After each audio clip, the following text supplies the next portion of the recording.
केंद्रीय वन पर्यावरण एवं जलवायु परिवर्तन मंत्रालय और उत्तर प्रदेश के वन पर्यावरण एवं जलवायु परिवर्तन विभाग की ओर से संयुक्त रूप से आयोजित 2 दिवसीय नेशनल क्लाइमेट कॉन्क्लेव 2023 का उद्घाटन उत्तर प्रदेश के मुख्यमंत्री योगी आदित्यनाथ और केंद्रीय वन पर्यावरण एवं जलवायु परिवर्तन मंत्री भूपेंद्र यादव ने किया।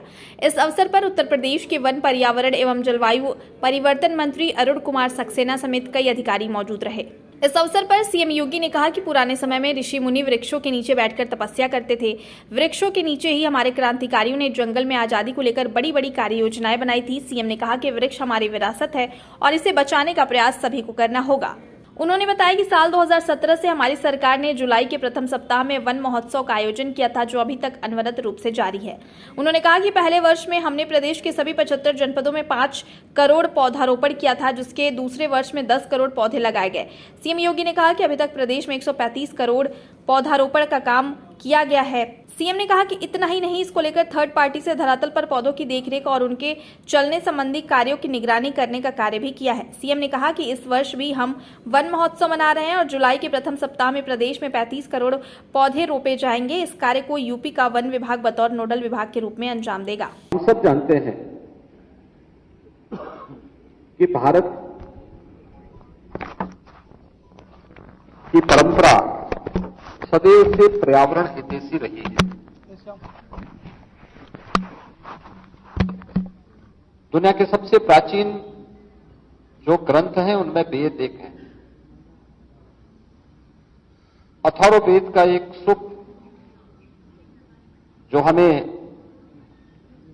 किस रूप में इस धरती के प्रति अगाध निष्ठा को प्रदर्शित करने के संस्कारों के साथ जोड़ता है। सूक्त कहता है, माता भूमि पुत्रोहम पृथिव्या, यानी धरती हमारी माता है, हम सब इसके पुत्र हैं। एक पुत्र का मां के प्रति क्या कर्तव्य है, ये बताने की आवश्यकता नहीं होती। किसी भी सभ्य समाज को इन सब बातों के बारे में बताने की आवश्यकता नहीं होती। और संपूर्ण जीव सृष्टि में अगर आप देखेंगे तो यह स्वतः प्रकृति प्रदत्त एक स्वभाव और संस्कार मां के प्रति देखने को मिलता है। और यहीं से प्रारंभ होता है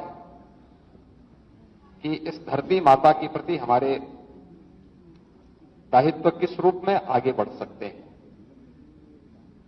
क्लाइमेट चेंज आज की एक चुनौती है। आप देख रहे होंगे असमय अतिवृष्टि होना। इस बार हम देख रहे थे, विगत वर्ष ही देख रहे थे, अक्सर 15 जून के आसपास मानसून आता था। जून में बरसात नहीं हुई, जुलाई में 1-2 बार बारिश हुई, पूरा जुलाई सूखा बीत गया,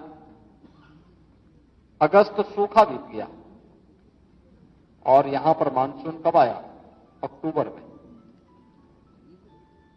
लोग ये मान के चलते हैं कि उस समय तो बरसात होगी ही नहीं, लेकिन पहली बार उत्तर प्रदेश जैसे राज्य में भी हम लोगों को अक्टूबर के महीने में बाढ़ की त्रासदी का सामना करना पड़ा।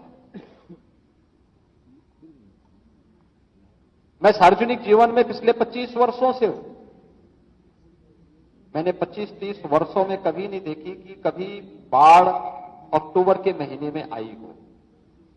लेकिन इस बार अक्टूबर के महीने में उत्तर प्रदेश के कई जनपद बाढ़ से पूरी तरह प्रभावित थे। आपने इस सीजन में भी देखा होगा, और केवल उत्तर प्रदेश ही नहीं, देश के